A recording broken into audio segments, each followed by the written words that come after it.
the Christian education moment designed for the entire family. Yes, today's lesson is about the Cowboys.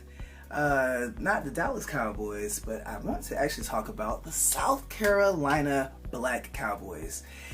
We're in this craze or this era now. Everybody's talking about country music and also trying to go back and trace the historical roots of country music and country culture.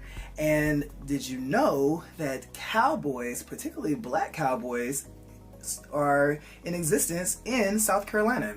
In many of the colonies in the southern states, cowboys were an integral part of farming and making sure that life was available for those who were living in that area. During the slave trade, many of the Africans brought with them skills and different trades that were able to contribute to livelihood that we know it today.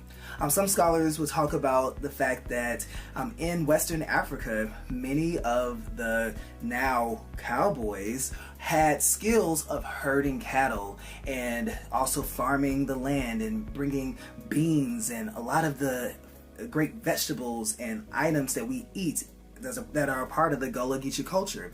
And so those who were enslaved were responsible for protecting the cattle. And so cattle, also another name for cows, are a way of, they had to be protected. And so the enslaved who were responsible for herding the cattle were given the name cowboys.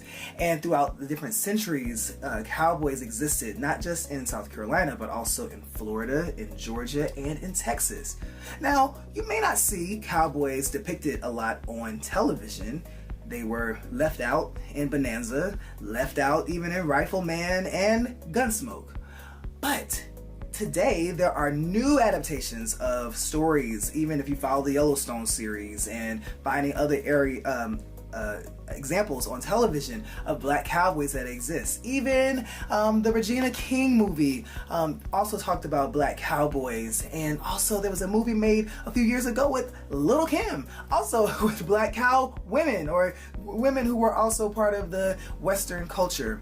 We are a big part of American culture because we brought the skills that helped us to contribute to what the world is today. And so I want to shout out the black cowboys of past and also present, but also think about the churches that are here worshiping today, also those who we worshiping throughout the week and also in existence that are in the rural areas. Those churches are on lands that were given by families and ancestors, and some of those ancestors also had to farm and mine the land.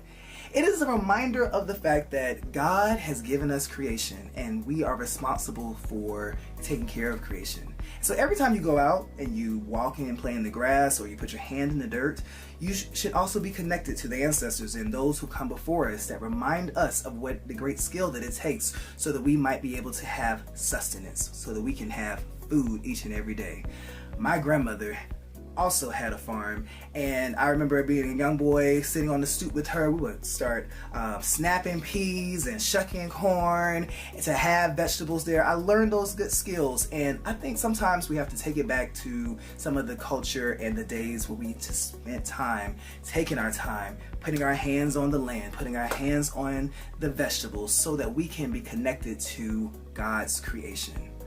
The lesson for this week is the fact that we do not stand here by ourselves, and we also have been the victim of erasure in American culture and in global culture. So when you go back and read the stories and retell the stories of black cowboys, of those who were the people who actually did the work and helped us to have this great culture that we have today. So I say hee-haw and howdy do to everybody who might have a cowboy in their family, and even the cowboy or cowgirl that is inside of you.